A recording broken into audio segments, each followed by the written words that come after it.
அனைவருக்கும் இனிய தமிழ் புத்தாண்டு நல்வாழ்த்துக்கள். பார்த்துக்கூடிய நேயர்களுக்கும் ஜோதிடர்களுக்கும் வந்திருக்கக்கூடிய பொதுமக்கள் அனைவருக்கும் தமிழ் புத்தாண்டு நல்வாழ்த்துக்கள்.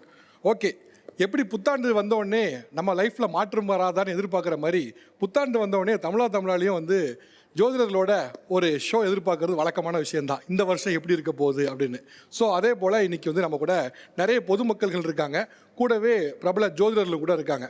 இன்றைக்கி பேச இருக்க தலைப்பு தமிழ் புத்தாண்டு சிறப்பு ராசி பலன்கள், ஜோதிடர்களும் பொதுமக்களும்.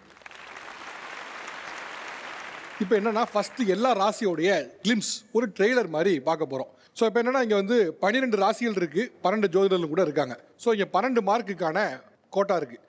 இந்த கோட்டாவில் நீங்கள் என்ன பண்ண போகிறோம் அப்படின்னா, ஒரு ராசி கேட்பேன், அதில் எத்தனை பேர் வந்து பச்சை கொடி தூக்குறீங்களோ அதுக்கேற்ற மார்க் இங்கே வரும். ஸோ இப்போ வந்து உதாரணத்திற்கு மேஷ ராசி கேட்குறேன்னு வச்சுக்கோங்களேன். உங்களோட கணிப்புப்படி மேஷ ராசிக்கு பாசிட்டிவாக இருக்குன்னு நினச்சிங்கன்னா நீங்கள் பச்சை கொடியை காட்டலாம். இல்லை கொஞ்சம் கஷ்டம்தான்ப்பா, ஏமாற்றம் இருக்கும் அப்படின்னா சிகப்பு இதை காட்டலாம். அது பொறுத்து இங்கே மார்க் வரும். எத்தனை பேர் தூக்குறீங்களோ அதுக்கேற்ற மார்க் தான் இங்கே.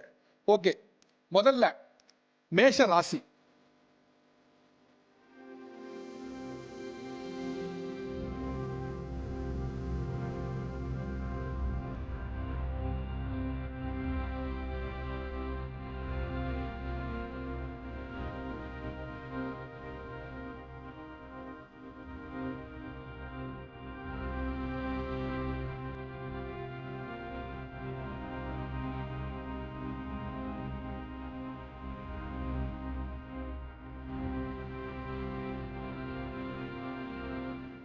ஓகே, இருக்கிறதுலையே நல்லா பெர்ஃபார்ம் பண்ண ராசின்னு பார்த்தா மகரம் தான். 12க்கு 12 ஃபஸ்ட்டு பெஸ்ட்டை விட்டுருவோம், லீஸ்ட் ஆரம்பிப்போம். கும்பம். யார் கும்பம்? இங்கே பாவத்தை வைக்க கொடுங்க, பாவம் எந்திரிங்க பார்ப்போம்.